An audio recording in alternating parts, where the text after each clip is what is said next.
So welcome everybody to this presentation organized by the Julis-Rabinowitz Center for Public Policy and Finance and together with the Bentheim Center for Finance. I'm Markus Brunnermeier, the director of the Bentheim Center for Finance. I'm very happy to have JC Swaan with us. JC is well known here on campus. He is teaching a lot of students, and if there's something about ethics and finance, it's JC, and also about Asian capital markets. I should also say that JC is a partner of his firm Cornell Capital, and that firm is featured in The Big Short by Michael Lewis in the book and in the movie. So he's to some extent a movie star.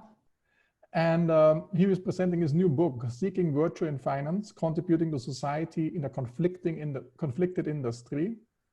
And what's nice about this book is it really provides a framework about the good aspects about finance, and it provides also some shining lights on inspiring individuals in the industry. So that's the big feast we are waiting for now, to get the perspective on this and get a little glimpse into the book and on ethics and finance more generally. Thanks a lot, JC, for being here, and it's great to have you with us, and we're looking forward to your presentation. Thanks again. Great. Well, thanks so much, Marcus, for the introduction, and thanks so much for hosting the discussion today for this book. Let me say a word about the impetus for the book. As Marcus mentioned, I divide my time between teaching and working in an investment fund. And my entry into the investment world was from a very particular angle, in the sense that I studied public policy and economic development. And I was particularly interested in this concept of finance as a tool for economic development and as a way to foster prosperity. And I was keen to go into the investment world as a way to, in some ways, implement that. And I ended up looking for a position in an emerging markets fund. I started focusing on Asia in a long-short equity fund. And I think it took me about a couple weeks to figure out that I would have literally zero impact on economies and on society by being a long-short equity investor. And I think what that did was to spur me to think harder about how finance impacts economies and societies. And now separately, when I started teaching, so I've been teaching for about a dozen years or so, I quickly realized that a lot of my students are interested in working in finance, but they typically are concerned about being corrupted the minute they walk into Goldman Sachs or Citadel or whatever institution they end up working at. And so I created a course on ethics and finance to try to address all of these issues. And the first semester I taught it, I remember a student came to me halfway through the semester and said, why is it that we only talk about unethical behavior? Why not talk about constructive behavior? And in fact, why not talk about remarkable individuals and inspiring decisions? And I thought about it, and I thought, of course, why is it that we never talk about this? And she was right. So I looked for literature on this for the course, couldn't find it, and then eventually embarked on this project. And what I did was to look for individuals that in some ways are the antithesis to grab what you can when you can culture that we've seen develop over time. And now I wasn't looking for folks that are altruistic. I wanted to find people that we could relate to. So they're self-interested, many of them are ambitious, they are, many of them are successful, each in their own way. But the key is that I was looking for people that managed to balance their self-interest with the collective interest, despite the enormous, relentless pressure to conform to norms that often pushes them to focus on the short-term profit maximization path. And so I spent a lot of time researching and spending a lot of time interviewing people in the industry. Now, before I delve into the core here, let me just mention, to be clear, the underlying premise of the book and my fundamental assumption is that finance is a force for good. It's, of course, it's fundamental to the way the economy works. And there's a vast amount of research that shows that there are all sorts of positive spillovers on economies and societies up to a certain point. And of course, since the global financial crisis, we've focused a lot on the limitations on finance. But by and large, a lot of the impact of finance, the indirect impact of finance is positive, right? It tends to boost economic growth up to a certain level, promotes entrepreneurship, facilitates innovation, it improves corporate governance. So there's a long list of things that are positive about it. But now, this being said, it's very hard to look at finance and not come away with the conclusion that over the years, it seems to have swayed away from its client-serving mission and also swayed away from its singular focus on supporting the real economy. So, and I would say the global financial crisis brought this to the fore, I think, in the public consciousness. Now, the fact that it swayed away from supporting the real economy and from its client-serving mission, that is not true of all of the industry. In fact, my sense is that most of the industry is on the right side of the ledger here. But the reality is that there's a large part of the industry for which it's a real question mark. So my goal in identifying ethical role models was to try to learn from them. And what I did was to tease out patterns for what I thought could be interpreted as these are the patterns for leading a virtuous life in finance. So essentially, I teased out of it a framework for virtuous behavior in finance. So let me briefly go over these pillars, and I'll mention maybe a role model for each of the 4 pillars, and then we can move into the Q&A. And just for context, I'll mention that in the book I write, I think it's about 60 individuals and firms. So let me start with the first pillar. I think it's the most important one. It's the highest one in the hierarchy, and it's about serving your customers' interests faithfully, even when no one's looking, right? And that's important because in finance, it's often the case that no one is looking. Why? Well, because finance is particularly complex, it's opaque, and there's a large asymmetry of information. And so that means there's a lot of opportunities for finance professionals to self-serve. And so this notion of serving your customers faithfully is a critical one. It's the most important one because that's the professional mandate of finance professionals. We are intermediaries. Now, I would say that, of all the role models, the one towering example here I'll mention quickly is Jack Bogle, but I don't want to go and spend too much time on Jack Bogle just because he's well known and so I write about him, but he's a towering example. And in fact, I would argue that nobody has created more social value in finance in the last decades than Jack Bogle, because he's had such a great influence in swaying individual savers to move their savings from actively managed funds to passively managed funds. And he's also put an enormous amount of pressure on the entire asset management industry to reduce their fees.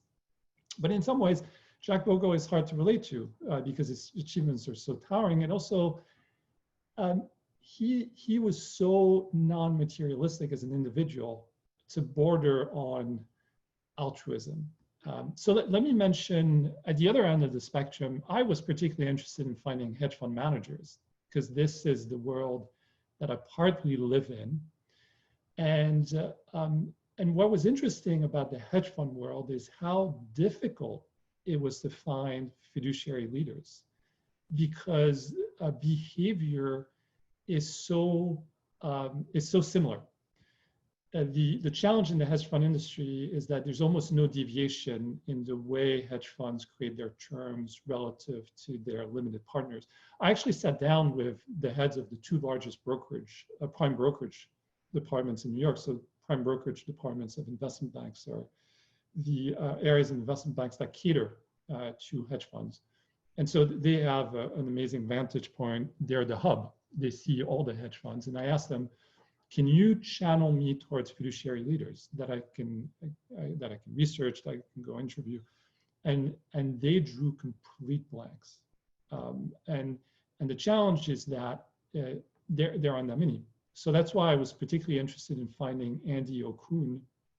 Andy Okun is unusual in the industry because he's departed from the norm. And his background, he was in a legendary trading group. So he was in the relative arbitrage group at Salomon Brothers in the 1980s, which has been written about a lot.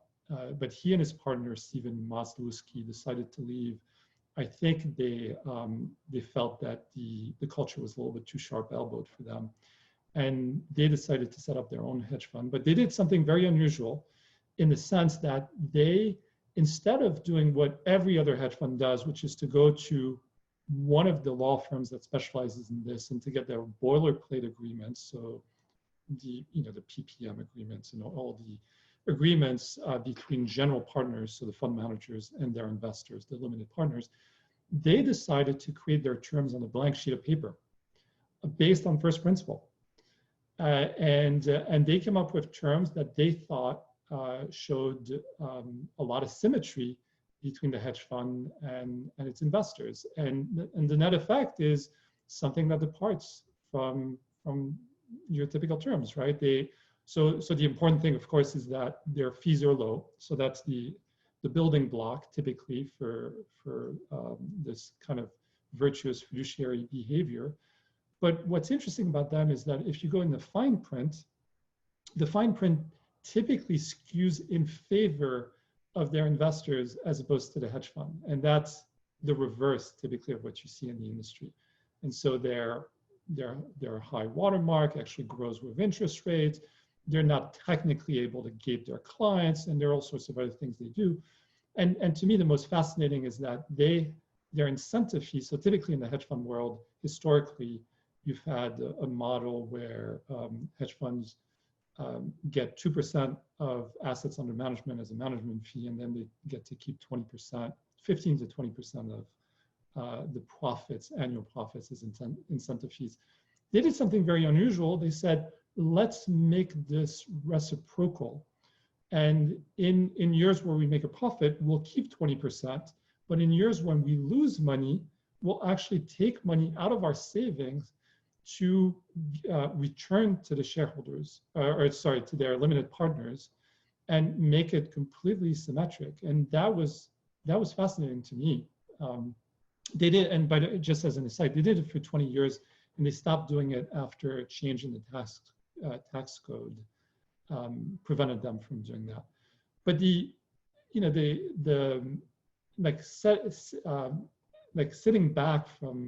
stepping back from this, I think most hedge fund managers would look at Okun and his hedge fund watermark and think that he's self-indulgent in a sense, or even eccentric.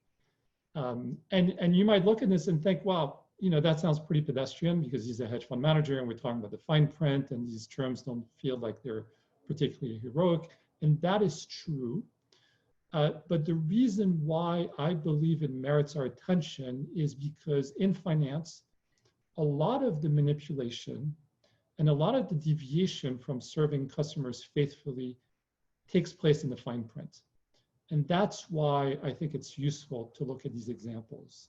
So So that's the first pillar, serving your customers' interests faithfully. I think there are a lot of there are a lot of other examples I read about in the book, but this is one.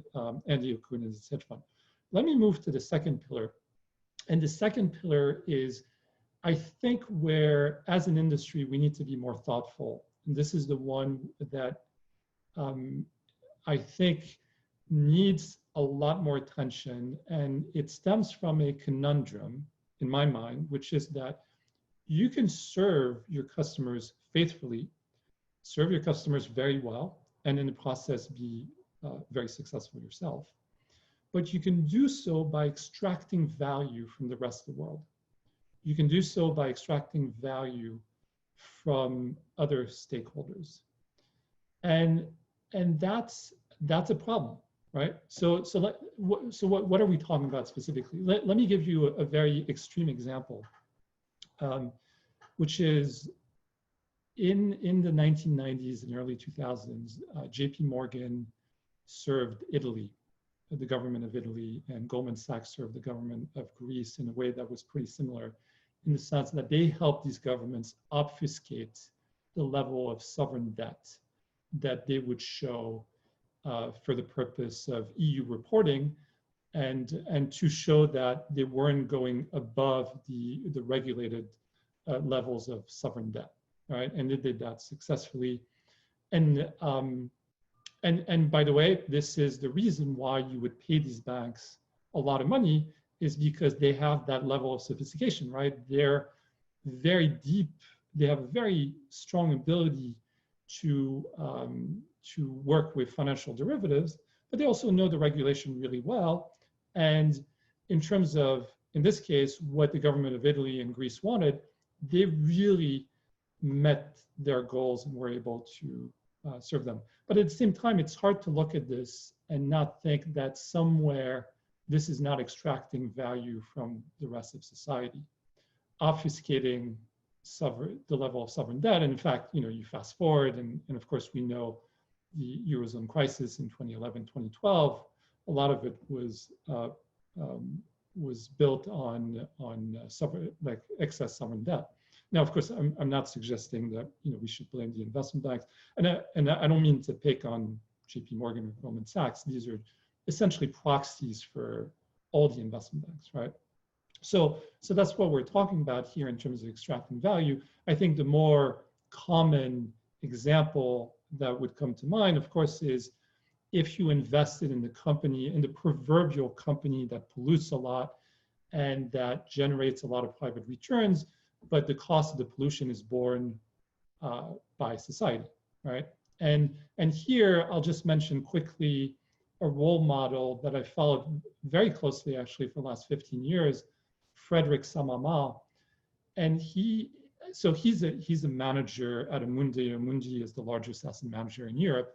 But sometime in the 2000s, he developed a view that you could harness the forces of commercial finance and serve your customers' interests while helping potentially mitigate climate risk. And at the time, this wasn't a particularly well-developed idea, but most importantly, when I saw him push really hard this idea internally at his firm, it was pretty clearly a career-limiting move. He ended up partnering up with an academic, Patrick Bolton, at Columbia, and together they convened large forums that brought together long-term investors, sovereign wealth funds, pension funds, and academics, and Amundi.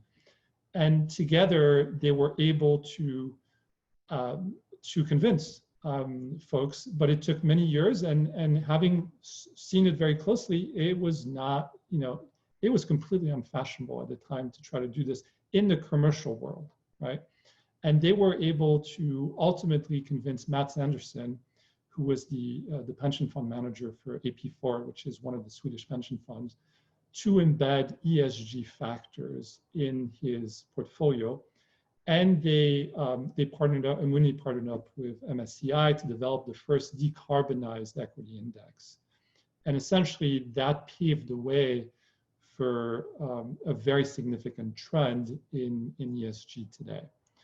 And you know, Frederick Samama, Patrick Bolton were some of the pioneers. There were lots of other people doing, I think, this in parallel. But the point is that it wasn't easy to do this.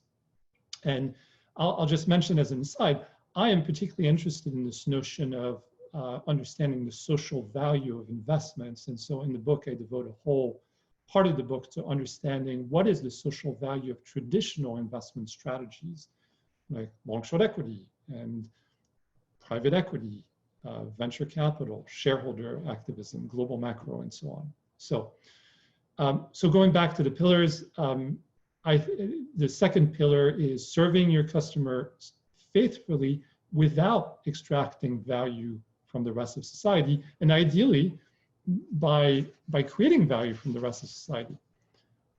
So that's the second pillar. Let me mention the third pillar, which, so here in the hierarchy, less important, still significant and material in my mind, because now we're looking inside the organization. Less important because now we're looking at a constituency that's smaller. But I think it does matter. I was always bothered by this idea that we admire people that in public create a lot of social value and in private are sometimes horrible people. And I think it does matter when you're talking about virtue, how they interact with people in private. And here the idea is that from these role models, I tease out this notion that they treat their colleagues with dignity, they help develop them, and they also promote diversity within their organizations and also across the industry. And here I'll just mention one role model. There are many, but one role model that I thought was particularly interesting is Natasha Lamb. So she's a managing director at Arjuna Capital. And she's done something very interesting, which is, I think, in my mind, a particularly potent form of activism, which is using shareholder activism to push forward some social goals. And in this case, what she has done is she has filed shareholder proposals at 25 companies since 2014. A number of them are large financial institutions, for them to disclose the percentage pay gap between male and female employees. And at first, you know, it's one of these things where at first it's incredibly hard to gain traction, but then there's a snowball effect. And all of a sudden you see like this huge inflection point where a lot of firms adopt this. And so far, 22 companies have adopted the suggestion, the recommendation of publishing gender pay gaps, including 9 financial firms. And of course, it matters tremendously because you look at the numbers and in the industry and they're terrible, right? If you look at gender diversity, women make up, I think it's around 45% of finance professionals, but they're only around 25% of senior managers and only 15% of C-level executives. If you look at racial diversity, the numbers look a lot worse. Same if you look at specifically at a subset of the finance industry, which is the investment world, the numbers look horrible. Mutual fund managers, only 9% of them are women. Only 3% of mutual fund managers in the US are African American. And the research suggests that there's no statistically significant difference in their performance. So there is something here very significant, and obviously it's been a much greater focal point since the uprise in indignation following the death of George Floyd. So Natasha Lamb is gaining real traction, and as she's doing this, I mean, there are a few things that are interesting. One of them is that the mere fact that you publish numbers, so the mere fact that you provide transparency is helpful, because what you find is that the firms, they don't want to look bad, right? So very often what they do is they end up cleaning house before they publish numbers. And then once they publish numbers, they'll compare each other to their peers. And here it creates its own logic of competition. And that's very helpful. And of course, recently we've seen some improvement. And Citigroup actually turned out to be the first one to accept publishing the gender pay gap. And of course, we've all seen the announcement a couple of weeks ago that Jane Fraser was appointed their CEO, and she's the first woman to be the CEO of a major Wall Street financial institution. So that's the third pillar. And let me move on to the fourth pillar. And in some ways, that's the one that I find most interesting because I wanted to look at this holistically. And finance is an interesting industry in the sense that you develop a skill set that is versatile. It's versatile in the sense that it can be used for all sorts of other endeavors. And so here, the fourth pillar of the framework is using the skill set that you've developed in finance, as well as the network that you've developed, in order to pursue social goals and to serve society outside of your financial mandate, outside of your primary job. It could be in parallel.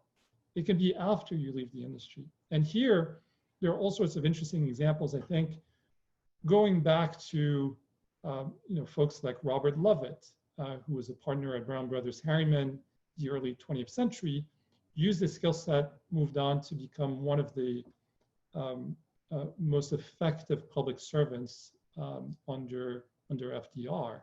And of course, there's a long tradition since then of people that have moved on from finance to work in government and to use their skill set in that realm. Let me mention briefly one example.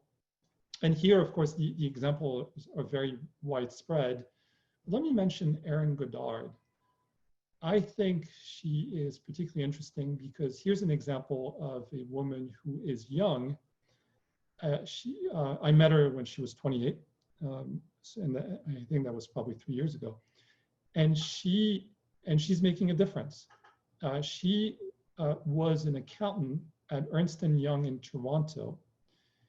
And she took a summer off to volunteer in Kigali in Rwanda.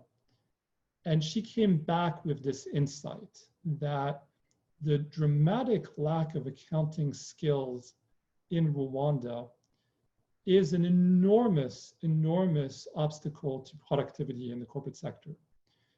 So when you look at the numbers, they're staggering in terms of number of accountants in the country per resident, and you compare that to Canada, it's dramatically lower. But the net effect is, for a lot of Rwandan companies and not-for-profits, they're not on top of their numbers, and they operate in a fog, and as a result, that creates all sorts of managerial confusion. As you can imagine, that's very detrimental to their performance.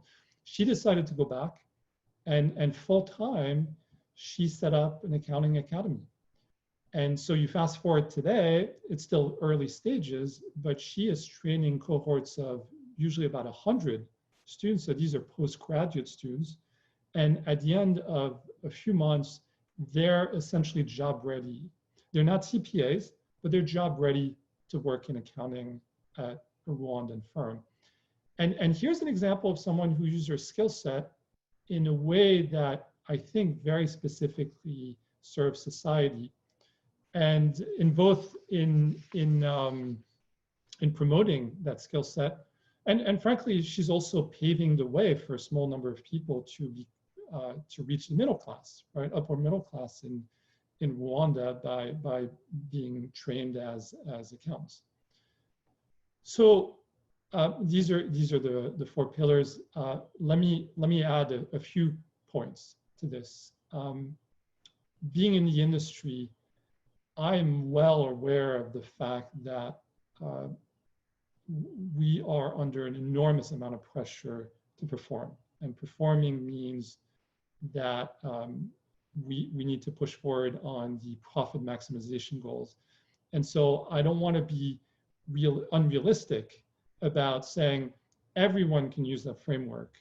And in fact, a lot of people are going to look at this and look at it cynically, of course, right? Because they have very little leeway. And to some extent, I think the purpose of this is in part to inform what virtuous behavior might look like in the industry. And as a side note, I approached this with a lot of humility. It was as much for me to understand this and to learn about it and to try to embed it, incorporate it in the way I live my life as an investment professional, as it was to develop that knowledge. But it's as much about, I think, swaying behavior for those who are already in the industry as it is for younger people to help them pick their spots, right? Because of course, the easiest way to be virtuous in the industry is to pick a spot in the industry where it will be straightforward for you to support the real economy. And it will be straightforward for you to serve your customers faithfully. You know, and frankly, if you work at Vanguard, odds are you're going to be virtuous, right?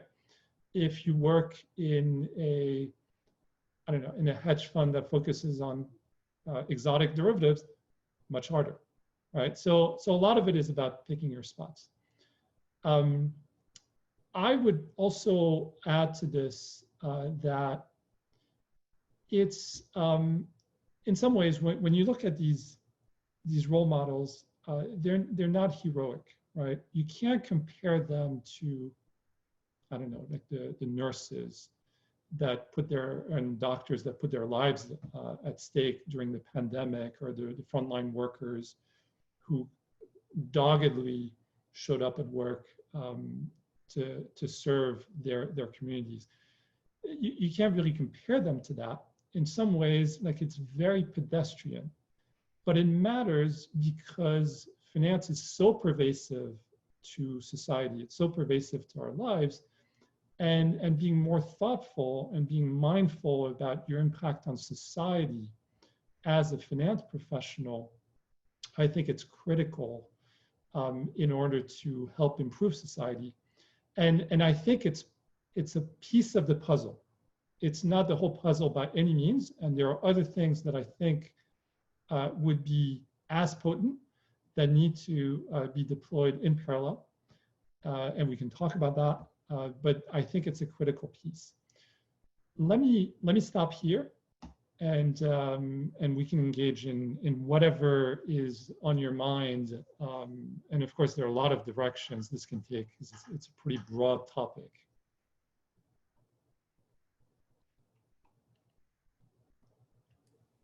Thanks a lot, JC. This was fascinating and giving a nice picture about the book. And but there's some questions here. So I would like to ask, Andrea Keaton would like to know, do you see a difference in the general profile motivation of finance students today versus pre the 2009 market crash? Do you see a different class of students joining the finance profession, or is it not so different? Yeah, no, I think there is. And so I've been following this. So as an investment professional, of course, we've recruited people over the years, and I started teaching at Princeton 12 years ago. And so I've seen cohorts, and I typically teach both the first year undergraduates and also the seniors and grad students. So I see kind of the spectrum, and my sense is things have evolved. And the real milestone has been the global financial crisis.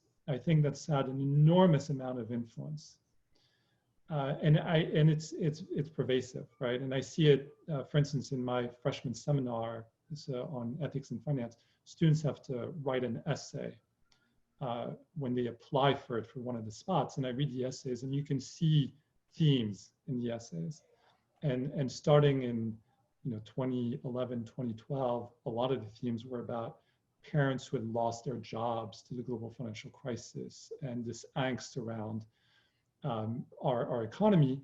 But also a lot of them, typically if they come to my classes, they're also interested in finance, and this real angst around how can I work in finance and not be corrupted.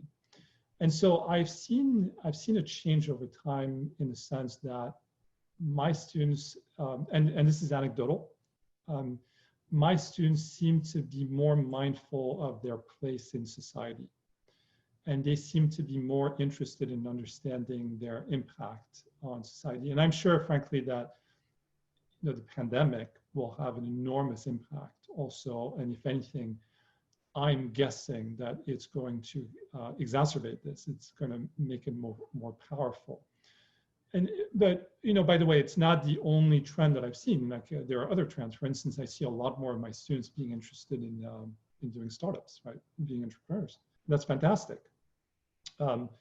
So yes, and this point about ESG taking off, I see a lot of students wanting to go in that area. And in fact, if I could pinpoint one area that is the almost a caricature of a draw for students, it's impact investments. And the level of interest among students for impact investments dwarfs the size of impact investment in the real world, right? Impact investment is a small subset. It's essentially a growth equity, so it's really in private equity, but it's a growth equity segment of the investment world. In terms of AUM, in terms of assets under management, it's tiny, but there's a huge number of students that want to go into this. And I suspect that these students would have been students 10 years ago that were interested in going into traditional private equity and now have more of that interest. So can you highlight a little bit the difference between ESG investing and what happened when under apartment for South Africa, there was also socially responsible investing. How has it shifted over the years? Of course, the focus shifted more to environmental issues but is it a basic fundamentally new idea, or is it just reviving old things and broadening the scope and it's a much bigger deal now? Can you give us a perspective? Yeah, so it's part of an evolution, and I'll mention as an aside, in my investment role, we do a lot of investments that look like ESG. We've never called them ESG, and they're not promoted ESG. But the ESG movement is absolutely fascinating because it's a movement that really started in the 1960s, 70s, and that has evolved dramatically over the years. And its roots are really in corporate social responsibility, right? And it was this notion that, and corporate social responsibility was a moral movement. It's this idea that it's immoral to invest in sin stocks, and as a result, you should screen them out. But the challenge with that strategy is that it's a negative alpha strategy. There's a fundamental trade-off, because if you do that, you're basically leaving money on the table, you're hurting your own financial returns. And so it's a hard one unless you think that you can have very significant impact. And often it's not the case when you're doing that, when you're divesting in liquid equity markets, where it goes back to the point where when I started as an investor in long short equity, I had zero impact, because it's a bunch of institutional investors trading, buying and selling from each other, right? And the impact is minimal. So that's, I think that was a very, very niche strategy. And over the years, you had folks like Frederick Samama and Patrick Bolton and so on, who pushed this ESG framework. And ESG framework is essentially an evolution, which is what essentially was a moral movement has morphed into an alpha generating movement. And as a result, it is dramatically more popular, because now, to the extent that you have a view that you can push forward some social goals and at the same time generate excess returns, there's almost no trade-off, right? And so but economists don't like that. Sounds a little bit too much dreaming of thing.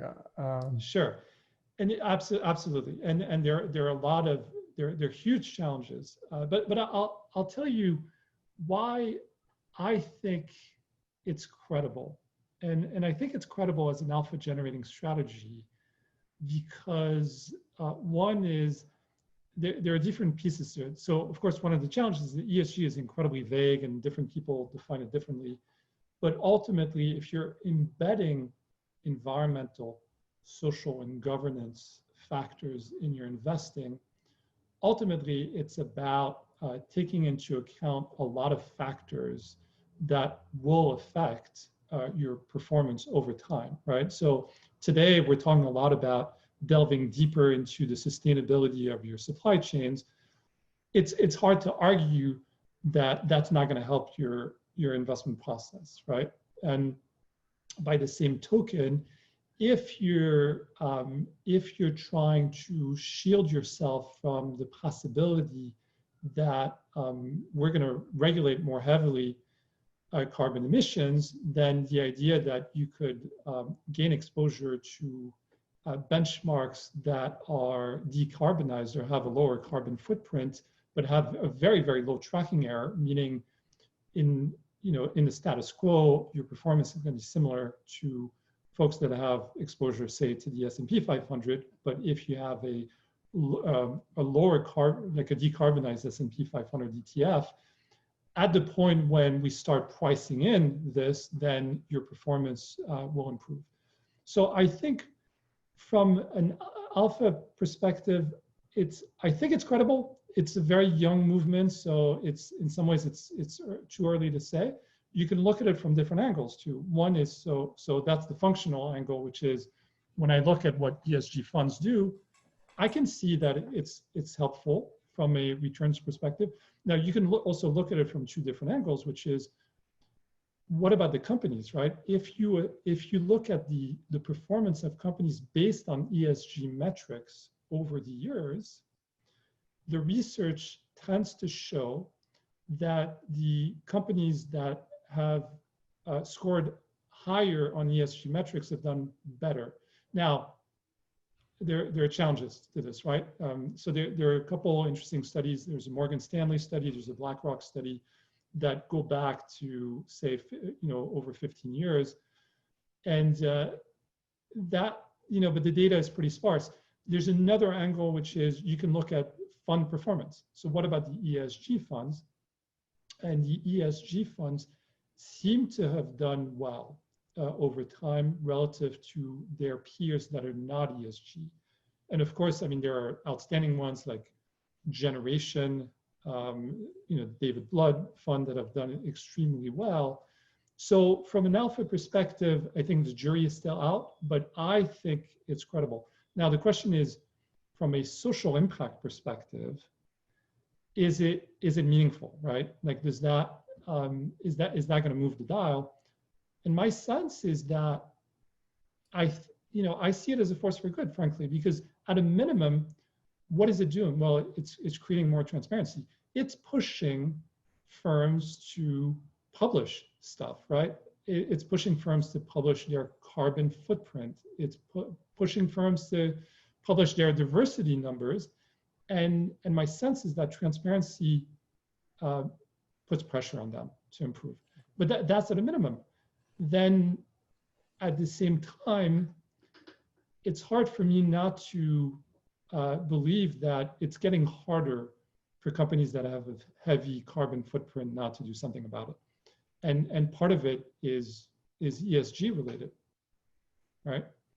Now, let me complete this by saying there are huge challenges, right? And there's no question there are huge challenges. And I think the real challenge that the industry is facing is it is so difficult to come up with a set of standard metrics.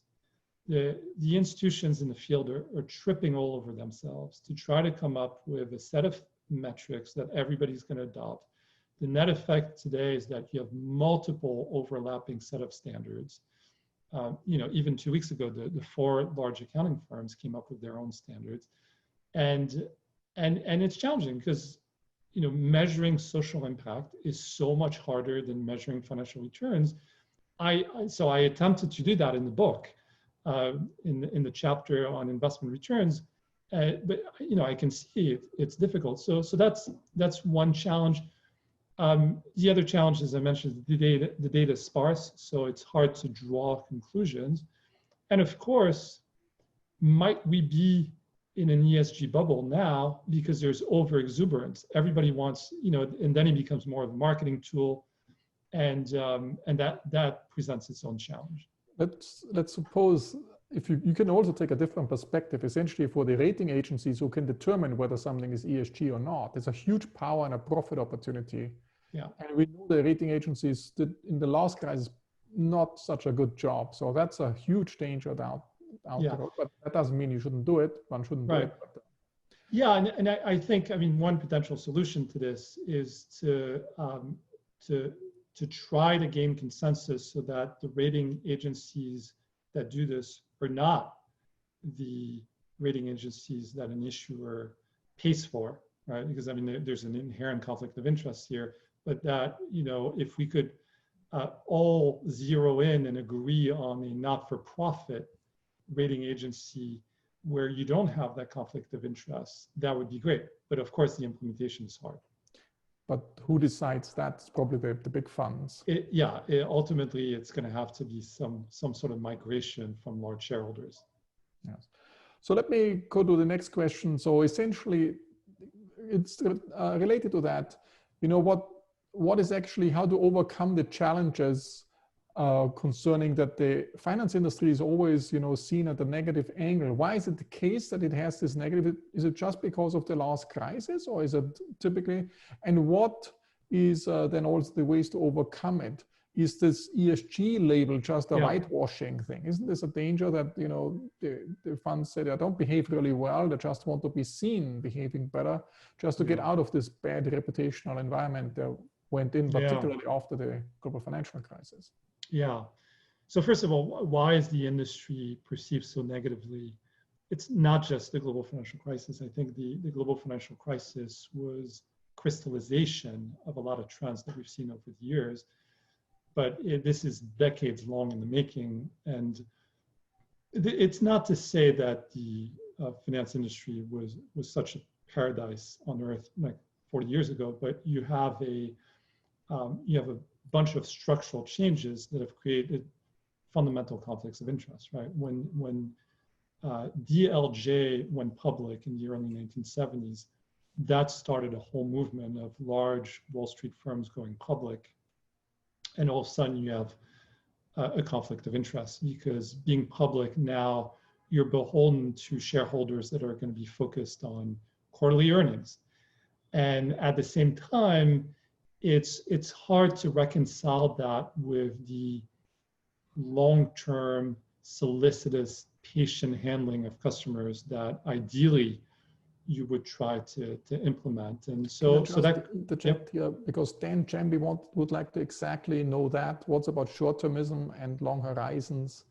And is ESG just a different label to have a more long horizon, essentially? Just bring that in. Would this be enough to have as a more a long horizon perspective rather than short-termism? Going back to ESG, ESG more generally in the big picture you mentioned. ESG is just one aspect of it, but I think ultimately all the challenges that we're discussing, and it goes also, this legs into another debate around shareholder focus versus stakeholder focus. All of these issues end up disappearing in a way if you can have a long-term horizon. Like a sustainable company is, to the extent that it serves its stakeholders well, will serve its shareholders well. There's not a lot of conflict if you look at it over a longer term period. It's when you look at it over a short-term period that it becomes challenging. And this is where I think a lot of the challenge is that firms, particularly the ones that are public, have that just relentless pressure to focus on the short term. And that's and rightly so. I think the entire industry has been focused on this issue, but it's an incredible difficult issue to deal with. Ultimately, how do you try to extricate yourself from this? I think the very long-term shareholders are an important piece of that, which is the sovereign wealth funds, the pension funds, the endowments, because they're the ones who can afford to have longer term horizons, they're the ones who can push their companies to focus on longer term. And so there's some form of activism there from them that, that will be helpful over time. Now, but just to go back to the first question around what is it that is so wrong about the finance industry, and in some ways, are we overdoing it? I don't think so, because one is, so you have all these conflicts of interest that have emerged over the years, and the reality is it's not just the global financial crisis. I mean, if you look at it from any angle, the finance industry has been problematic, right? Like one is the surveys tend to show that it's the least trusted industry in the country. Out of, if you look at Edelman trust surveys, if you look at Gallup, it's 15 out of 15, right? If you look at all institutions in the US, it's the next to last most trusted institution. And of course, as you might imagine, Congress is the worst. But there are good reasons. You have these conflicts of interest. You also, and this is a point that I think is worth emphasizing, and this is where I think the framework can be useful. I believe that the finance industry is particularly vulnerable to cognitive biases. And to me, it's always been a conundrum or a question mark, because I see a lot of friends, a lot of people I know very well, very thoughtful, sophisticated, good people. And then you put them in this environment and they make decisions that seem to be oblivious of any moral considerations. And my sense is that the industry is particularly fertile grounds for cognitive biases, because it is so complex, because it is so opaque, and because there's so much pressure internally to reach goals, and because it can be so lucrative. As a result, the cognitive biases are even more exacerbated, whether it's bounded awareness or slippery slope or motivated blindness. They seem to be stronger in the finance industry. But I also think there are ways to mitigate that going forward. So there's some questions which are much more concrete. There was some, the one question about their own behavior, I guess, or when they're graduating and then go to the industry. Catherine Glass asks, if you're a young worker, you just joined the financial industry, let's say, hypothetically, can you do something at the lower level? In what way can you play a role model already at the lower level? Or you have to wait until you have to reach a higher position? No, I think. And then there's a follow-up question. Let me just bundle it together. How can you implement your ethical framework on this? Working in the field. So for people who are already working in the field, can you give some concrete suggestions on this? Yeah. So I would say absolutely. You can, and there are different ways to do this. One is, as I mentioned earlier, I think you can use the framework to pick your spot, right? And picking your spot is really two things. One is, what part of the finance industry will you work in? And frankly, there are parts where being virtuous comes with the train, because if you're lending to small and medium-sized companies, or if you, even better, if you're lending to small and medium-sized companies in underdeveloped economies or developing economies, I mean, there are all sorts of places where you're going to make a difference, right? And then the second piece is to pick the actual firm. And I think the framework is useful to determine whether the culture of the firm is aligned with virtuous behavior or not. So that's the first thing. Now, what if you end up in a spot and in a firm where it's not super obvious that it's completely aligned with that virtuous framework? With how do you deal with it? Well, I think you have to be realistic here. And I wouldn't necessarily not go to work for that firm on just because, I mean, and certainly, it's a personal choice, but there is always that trade-off of trying to change from within versus being in a spot that is already helpful and supportive. But if you're in that firm, I wouldn't necessarily try to wage your own personal vendetta from day one, because that's not going to be helpful to anyone. And I think it's going to make you, like, create a very difficult path for you. However, there are ways as a first-year analyst to create transparency and to ask questions. And because so much of the industry is about being oblivious to the moral considerations of everyday decisions, simply raising the issues and asking questions about them will create its own logic, will create its own dynamic. So that's one thing. The second thing is, when you are within these firms, at any given point, there are things that are positive about these firms, regardless of how, how like extreme they are at the end of the spectrum. And if you take the investment banks today, for instance, there are specific issues that they're focused on that are very helpful, right? So you might decide that ESG is helpful to the world, helpful to society. Well, a lot of these firms are obsessed with ESG, and that's one way to be virtuous, is to go into one of these firms and to push forward that particular project and to expand it within the firm and so on, right? Diversity is a huge issue now and it's going to be a huge issue going forward. This is an issue that you can work on within the firm. You can work on it as your primary mandate if you can find that particular role within the firm, but more likely you can work on it in parallel, and the firm will be very happy for you to work on these issues because it is a priority for them. So there are all sorts of ways for you to be effective, even as first or second year finance professional. Can I just make just get your point? There are three ways you can be morally attuned. You can either change the institutions, you can change the norms, the social norms and institutions, or even beyond institutions, or you can just hire a virtuous person. What do you think is the most important? Is it the institutional framework which matters the most, or is it more what the social norms are, or is it that you really pick the right people who have an inner voice doing the right thing? I mean, you probably focus very much on the latter because you highlighted particular role models.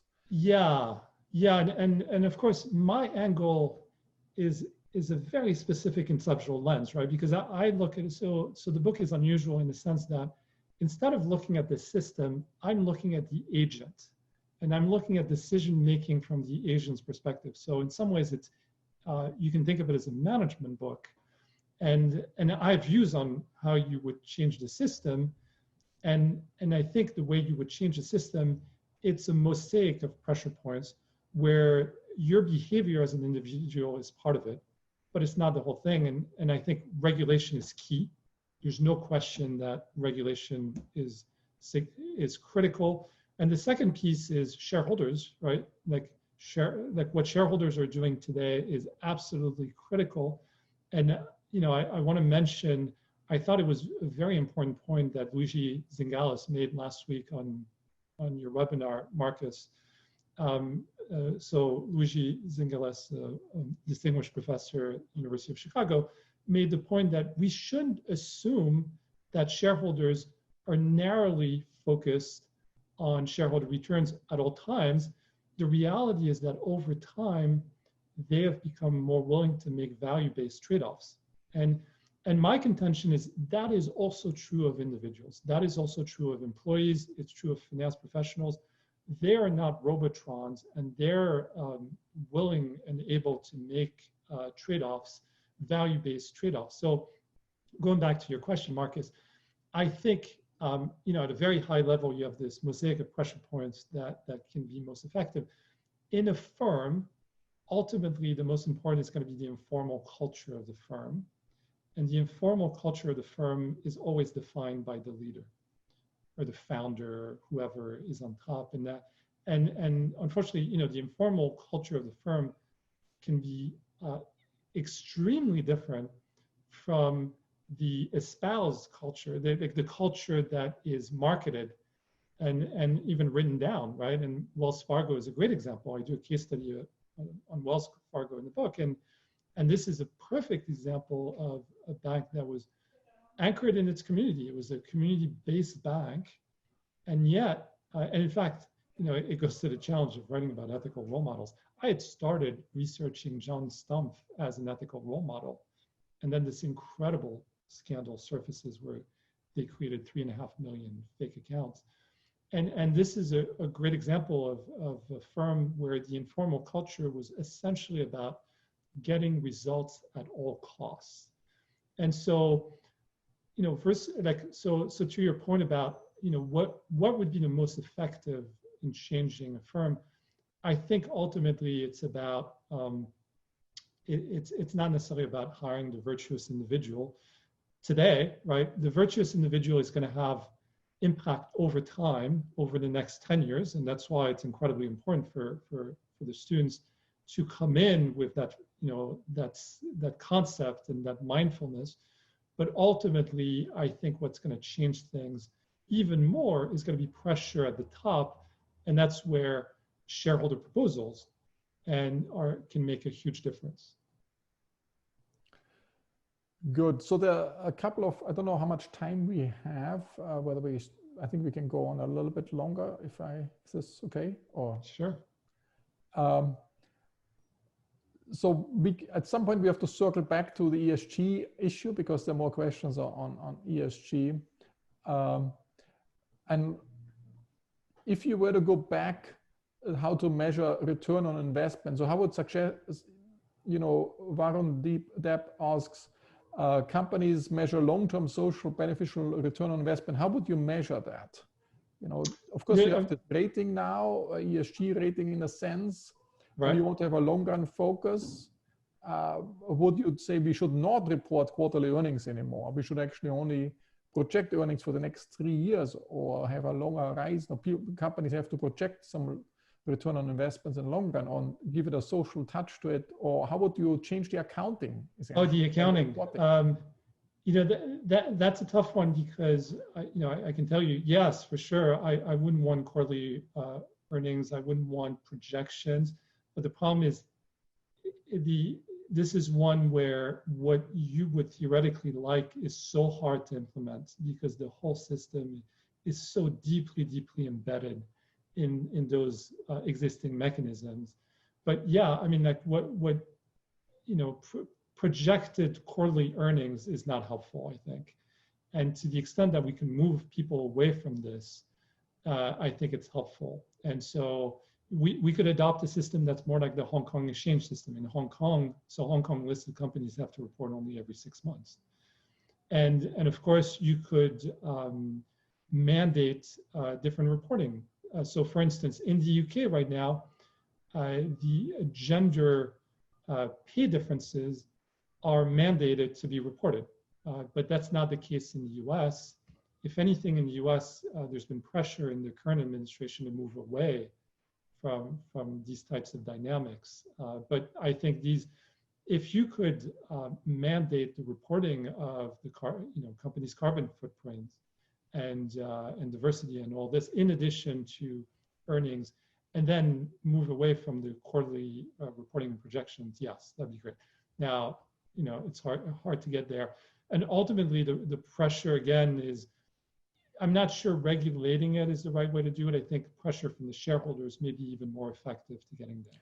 So that relates me to the question Eric Steinhardt has, and let me just rephrase it. I hope I get it right.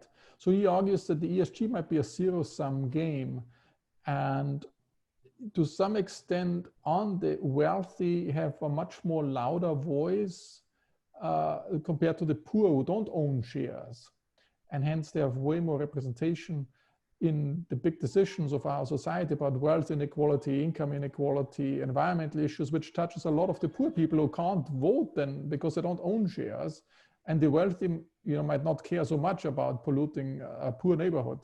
How would you incorporate that aspect? Yeah, I mean, that's a real issue. There's no question. In fact, I mean, to the extent that you think it's an issue in the US, it's a greater issue in other countries, in Japan, because in the US, we have a very high percentage of the population, of the adult population, that is invested in the stock market. It's much lower in other parts of the world, and it's very low, for instance, in Japan. And so you end up having a small group of people that might have impact on listed companies, and that is an important group of companies in an economy. I don't have a particularly smart solution to this, except that I do think that ultimately, I mean, right now, a lot of people's savings are aggregated in 3 large asset management firms: Vanguard, State Street, and BlackRock. So there's a huge amount of power there.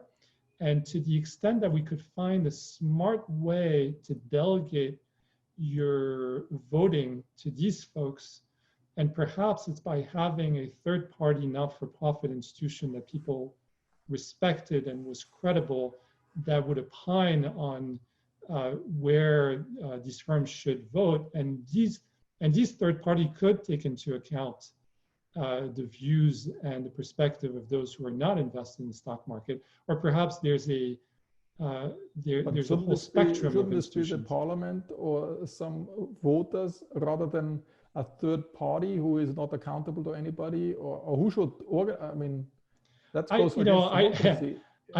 could see that happening in Europe.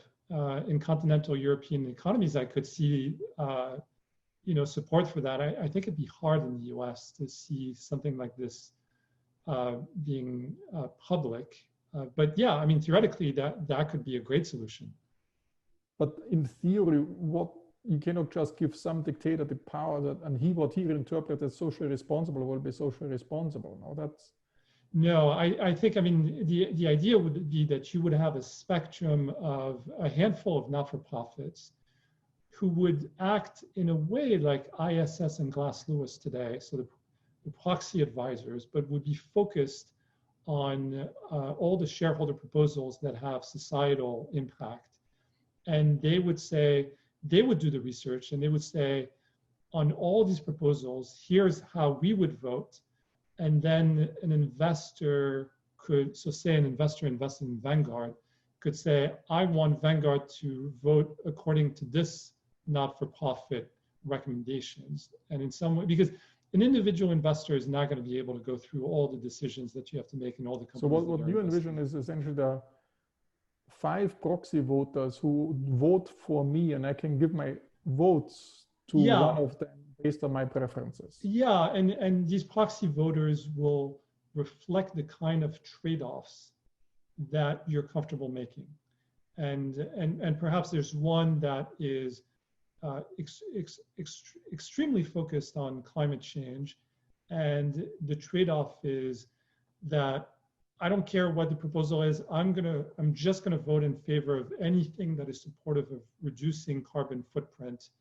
And so that's going to be at one extreme of the spectrum. And then perhaps at the other extreme is someone that would say, well, we're going to do a lot of analysis to understand what is the true trade-off of the proposal at stake here, and understand what the impact on the bottom line of this company is, and then come up with a recommendation based on that.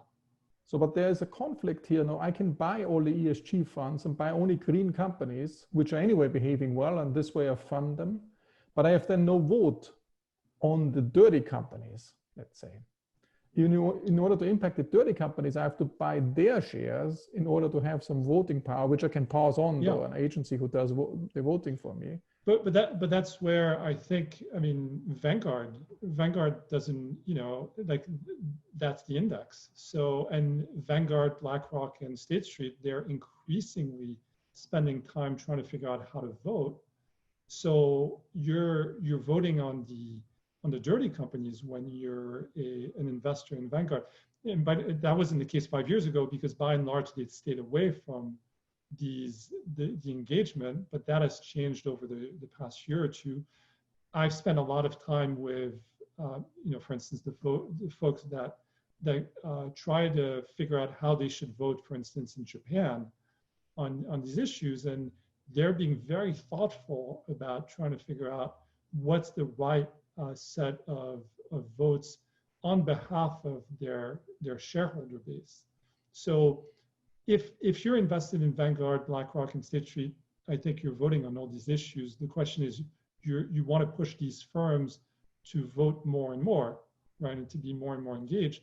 If you're invested only in ESG funds, which is generally not Vanguard, then yes, I mean, then you're making a decision that you're going to abstain from trying to have influence on a subset of firms that don't fit that criteria. And then the way you express your preference is by saying, we're going to essentially divest, right? We're not going to be involved. In a sense, it's like an Albert Hirschman, either you have a voice through vote or you can exit by selling these dirty stocks. Right. But it might be strategically more advisable to buy a lot of dirty stocks, but I mean brown stocks or whatever you want to call them, and then have voting power on them rather than going for ESG funds. That is true, and this is where I think shareholder proposals have so much power, because particularly in the U.S., right? Because the bar in the U.S. to be able to bring up a shareholder proposal shareholder proposal is incredibly low, right? You have to spend only $2,000 and have it for a couple of years, and that's why not-for-profits like PETA are investing across the board. And that is having a huge impact. I mean, McDonald's, for instance, they were pressured into getting away from styrofoam cups because of a shareholder proposal. The shareholder proposal was not accepted, but it created light, it shined a light on an issue that was embarrassing to the company. And a year and a half after the proposal came up and was defeated, they moved away from it. Now, to your point about the trade-offs of, is it better to invest in ESG versus investing in the dirty companies and being engaged in the dirty companies, that's a tough question. And I don't know that it's an either or, because I don't see ESG as being 100% of your allocation at any given point. Some folks are advocating on that behalf. And in fact, you're seeing some UBS Wealth Management recently advocated, I think, that 100% of their exposure be ESG. I am not sure that's the right approach. I think there needs to be space for ESG as well as for traditional investments. And these traditional investments are the way in which you can put pressure on, still be invested in some of the so-called dirty companies and put pressure on them. I see. So fair enough. So let's perhaps go back a little bit to what people's career choices. So I think you give very clear guidance. I can make the same analogy that you recommended very strongly. I should join a firm as a young student which has a high ethical standards. You think it's hopeless joining a firm which doesn't have this high ethical standards and try to turn it around. So if I'm a young student and I want to join the financial industry and have a choice like this, now the alternative is I'm now at a very high level and I'm thinking of joining a CEO level, one of the two firms. Can I make a bigger difference to a firm which, you know, has currently not such a high level, but I can make a big difference and change it around? Do you think that once the corporate culture is not so done, it's very hard for a CEO to change it? It's rather, let me also join another company as a CEO, which has already high ethical standards, and just continue it. Yeah, I mean, that entirely depends on the power dynamics, right, of the firm. And it depends on, are you aligned with, I mean, if it's a board structure, if, you know, great if the board is behind you. I think it's incredibly difficult to come in and have a set of goals and values that are so different from your senior employees and from your board. I mean, look at Olympus in Japan, right? You have Michael Woodford comes in and he has a very different conceptual lens from just about anyone else. And he tries to move the ship around, and it turns out that it obfuscated a lot of fraud over the years. And he was fired, right? Like they didn't go along with it. So I'm not sure that's so effective. Okay. So you would rather go for the company which has already a good.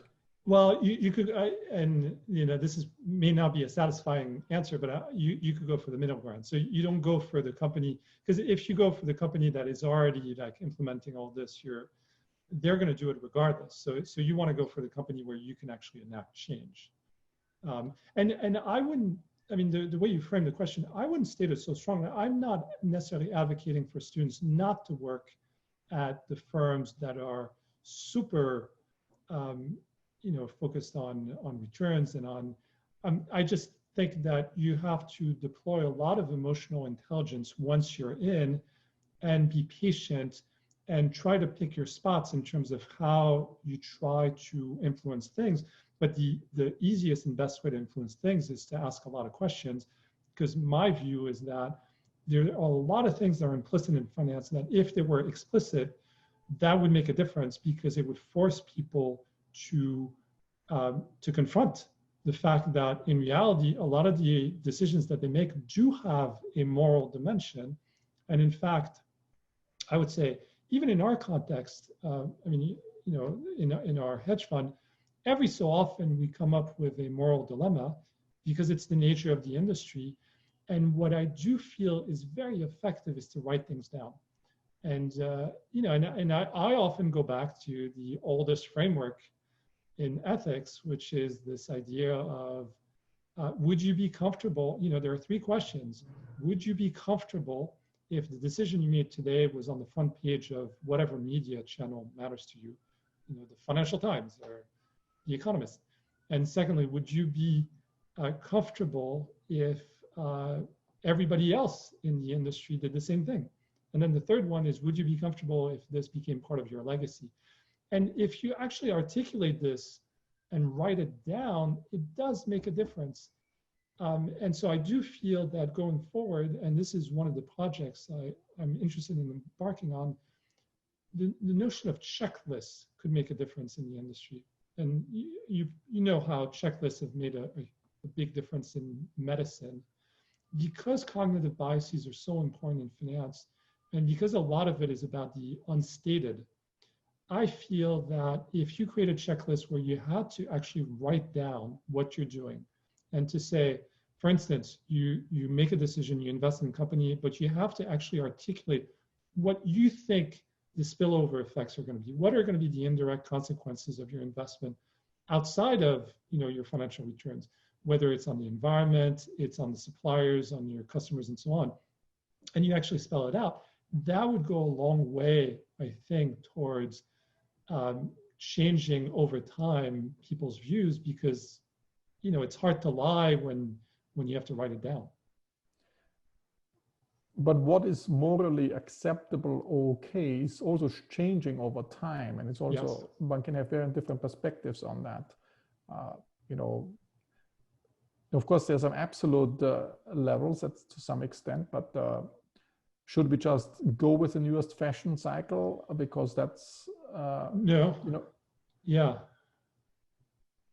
So think of the 1930s in Germany. I think what was certain things were okay because, and you were even pressured by society in certain things. Yeah, but in some sense, so you raise a good point, which is behavioral norms change over time, and it goes both ways, right? Because once all the financial firms, the large Wall Street firms went public, there was a vast cultural change.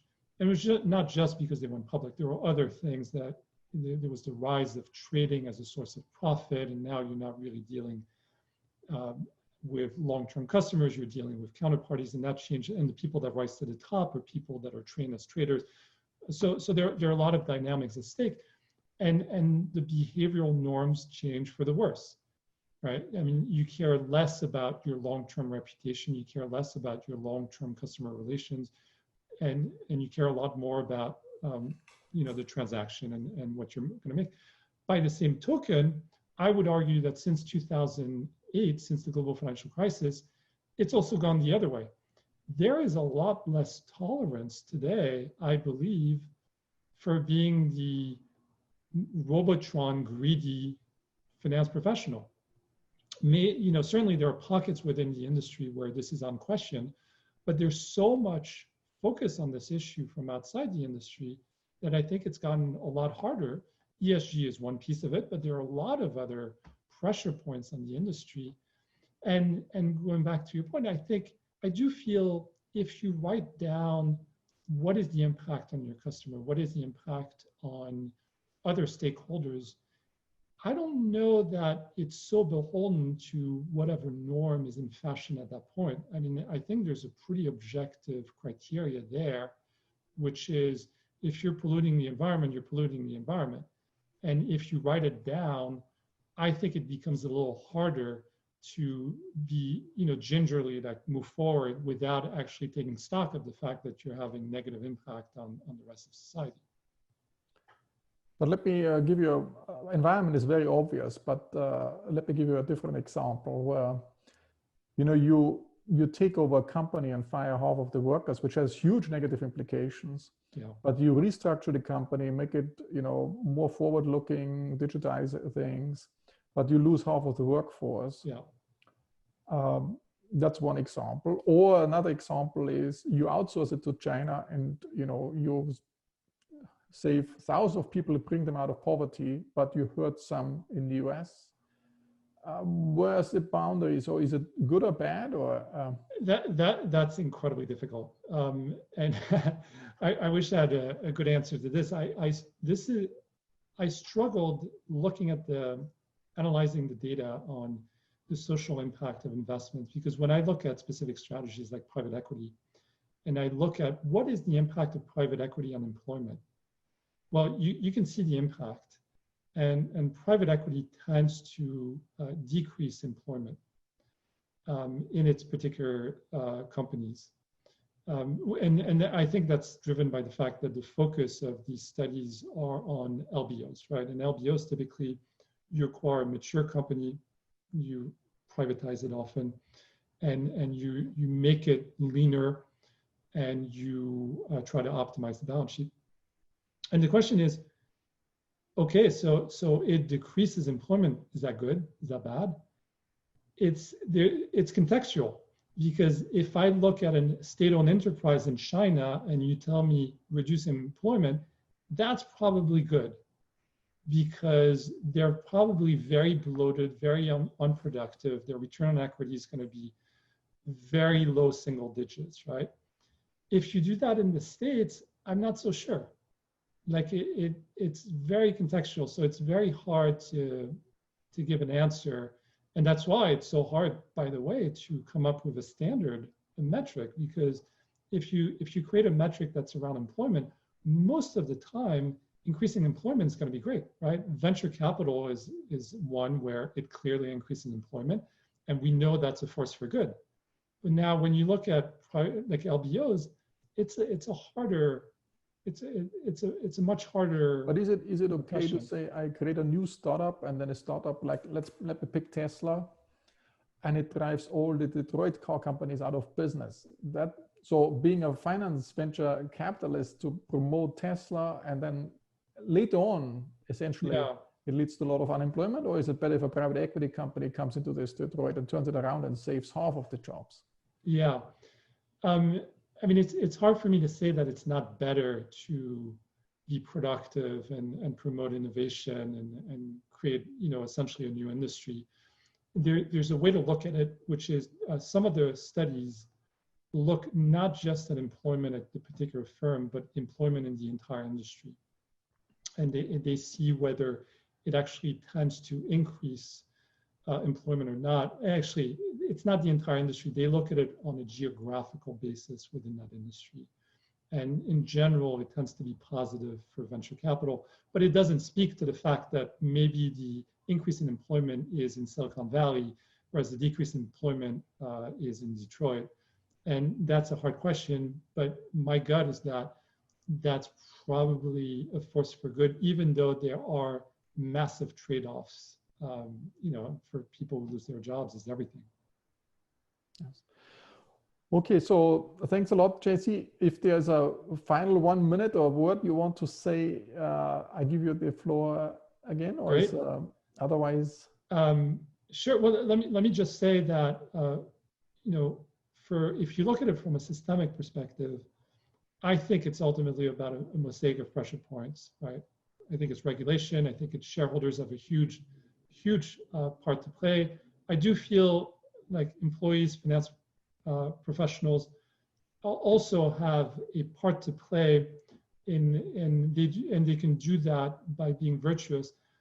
The reason why I'm not cynical being in the industry is, and certainly the book, I think tries to be realistic, but is not cynical and is optimistic in a sense. And the reason why I'm optimistic is going back to this point that we discussed earlier, which is that I do feel like we're at a time when there's a less tolerance for greed and self-serving, and where the younger cohorts are more tuned in to these issues and more willing to define success in a broader way that actually encompasses the collective interest. And so that's why I think there's a reason to believe that you can be optimistic and that people can adopt behaviors that might be, that might be considered virtuous and make a difference. Thanks a lot, JZ. This was a nice closing statement. And I recommend all of you to take JZ's class in the spring or in the fall. I don't know, well, the fall is the freshman seminar. The spring is Asian economies and capital markets for typically seniors and grad students. Yeah. Yes. So, and then, perhaps if you want to learn more, read the book. That's right. The way to get, you got the first, everybody got a little insight what's going on and how important this question is. And I think it's very, very important that not only that to see that finance for a good society can actually make a big difference. And one has to have the right incentives. And coming back, I think it has to have the right people, but as JZ pointed out, also the corporate culture is very important, and then also the regulation on top of it. Thanks again, JZ, and I hope I see you, of course, around, probably only virtually these days. Yeah. But, great. Well, thanks so much, Marcus, Pallavi, Lindsay, Nancy, for hosting this. I really appreciate it. It was a lot of fun. Great. Thanks again. Bye-bye. Bye-bye.